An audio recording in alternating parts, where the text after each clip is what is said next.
మైరా అనే అమ్మాయిని చూపించడంతో movie start అవుతుంది. తన హస్బెండ్‌తో హ్యాపీ లైఫ్‌ని గడుపుతూ ఉంటుంది. వీళ్ళు వాణి అనే అమ్మాయిని అడాప్ట్ చేసుకొని ఉంటారు. వాణ్య పేరెంట్స్ విచిత్రంగా చనిపోయి ఉంటారు.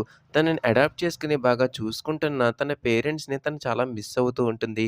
మారియా హస్బెండ్ పేరు ఎయిడెన్. తనకి ఒక టాయ్ ఫ్యాక్టరీ ఉంది. కొన్ని రోజుల క్రితం అతను ఒక డాల్‌ని తయారు చేసి దానికి సబ్రీనా అని పేరు పెట్టాడు. పిల్లలందరూ చాలా ఇష్టపడి ఆ సబ్రీనా డాల్‌ని కొంటున్నారు. ఎయిడెన్ తన వైఫ్ కోసం సబ్రీనా సెకండ్ వెర్షన్ బొమ్మని తయారు చేసి గిఫ్ట్‌గా ఇస్తాడు. సీన్ కట్ చేస్తే స్కూల్‌లో ఉన్న వాణి అని చూపిస్తారు. తన ఫ్రెండ్ తోటి చార్లీ చార్లీ గేమ్ చూస్తూ ఉంటుంది.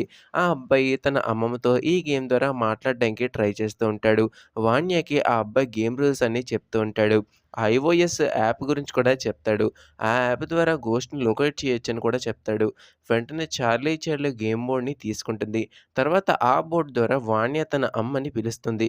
కొంతసేపటికి వాన్యకి తన అమ్మ వచ్చిన ఫీల్ కలుగుతుంది. వెంటనే ఐఓఎస్ యాప్‌లో ఘోస్ట్‌ని వెతకడం మొదలుపెడుతుంది. ఆ యాప్ ఫేక్ అని తర్వాత అర్థమవుతుంది. ఎందుకంటే తన అమ్మ ఉన్న ప్లేస్ బదులు మారియాని చూపించకుండా వేరే ఇంకేదో చూపిస్తుంది.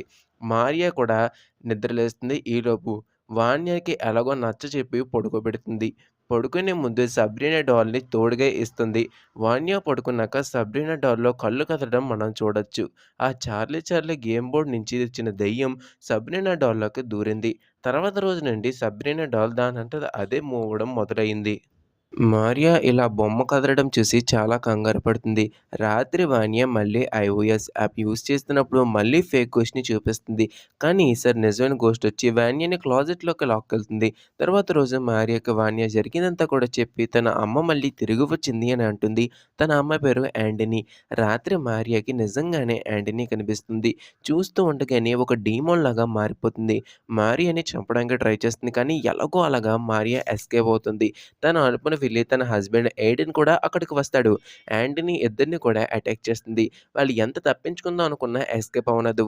ఎలాగో అలాగా ఇంటి నుంచి బయటపడి సమస్య ఉందని అర్థం చేసుకుంటారు. వెంటనే పారానార్మల్ ఎక్స్‌పర్ట్స్ దగ్గరికి వెళ్తారు.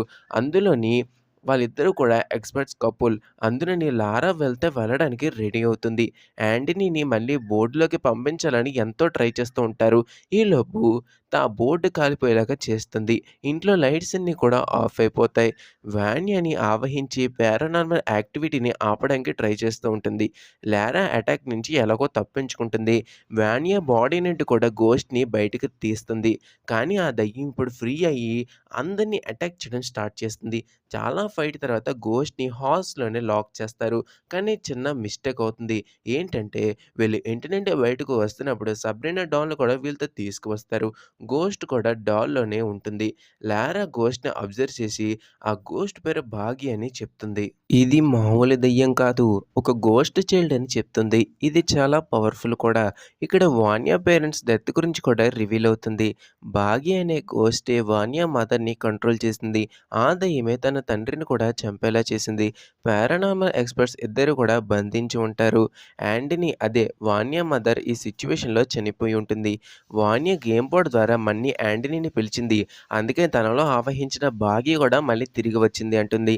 బాగిని నాశనం చేయడానికి ఒకే ఒక మార్గం ఉంది.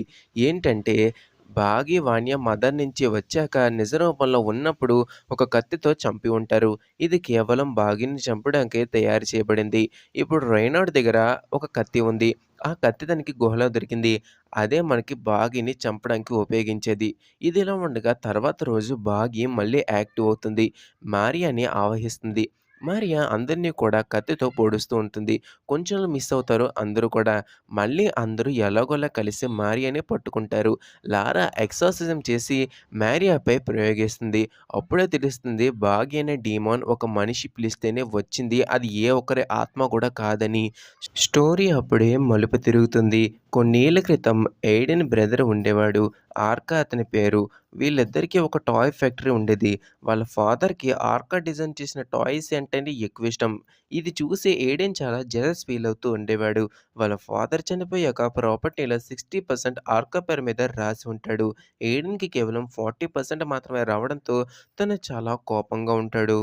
అదే కోపంలో ఒక మాంత్రికుడి దగ్గరికి వెళ్లి తన బ్రదర్‌ని బ్లాక్ మ్యాజిక్‌తో చంపాలి అంటాడు. ఎయిడెన్‌కి మొత్తం ప్రాపర్టీ కావాలి. అందుకే ఇలాగా బ్లాక్ మ్యాజిక్ ప్రయోగిస్తున్నాడు. అప్పుడే మాంత్రికుడు బాగీ డేమోన్‌ని పిలుస్తాడు. బాగీకి ఒక హ్యూమన్ బాడీ కావాలి. అప్పుడే తను ఆర్కాలోకి దూరడానికి ట్రై చేస్తుంది కానీ అవ్వదు. అప్పుడే ఆర్కా వైఫ్ యాంటనీని ఆవహిస్తుంది. ఇప్పుడే మనకి అర్థమవుతుంది. యాంటనీ ఇంకా ఆర్కా ఇద్దరు కూడా వానియా తల్లిదండ్రులని. ఏడిదే వాళ్ళ ఇద్దరి చావుకి కూడా కారణం. మళ్ళీ ప్రెజెంట్‌లోకొస్తే ఇప్పుడు బాగీకి ఇంకో శరీరం కావాలి. వెంటనే ఎయిడెన్ బాడీలోకి ప్రవేశిస్తుంది. ఎయిడెన్ అందరిని అటాక్ చేస్తూ ఉంటాడు. రైనార్డ్ ఎలాగో అలాగా డీమాన్‌ని బయటకు రప్పిస్తాడు. ఇప్పుడు బాగీ అసలైన రూపంలో అటాక్ చేస్తుంది. వెంటనే తన కోసమే తయారు చేసిన కత్తితో బాగీని లారా చంపేస్తుంది. మూవీ ఎండింగ్‌లో పోలీసులు ఎయిడెన్‌ని అరెస్ట్ చేయడం చూపిస్తారు. మారియా ఇంకా వాన్యా ఇద్దరు కూడా హ్యాపీగా లైఫ్‌ని లీడ్ చేస్తూ ఉంటారు. ఇంకో పక్క పారానార్మల్ ఎక్స్‌పర్ట్స్ రైనార్డ్ ఇంకా లారా వీళ్ళు ఇద్దరూ కూడా ఒక న్యూస్ చూస్తూ ఉంటారు. అదే టైంలో వాళ్ళకి ఫోనొచ్చి బొమ్మ యొక్క సెకండ్ కేస్ వచ్చిందని అంటారు. ఈ కేస్ గురించి ఏమి కూడా రివీల్ చేయరు. ఈ సీన్‌తో మూవీ ఎండ్ అవుతుంది. సో, ఇది మనకి 'సబ్రీనా బౌ' యొక్క ఎక్స్‌ప్లనేషన్. నా ఎక్స్‌ప్లనేషన్ మీకు నచ్చినట్టయితే లైక్ చేయండి, షేర్ చేయండి. ఇంకొన్ని మూవీ ఎక్స్‌ప్లనేషన్స్ కోసం మన ఫిల్మ్ ఓకే ఛానెల్‌ని సబ్స్క్రైబ్ చేసుకోవడం మాత్రం మర్చిపోకండి. Thank you for watching the video. జై హింద్.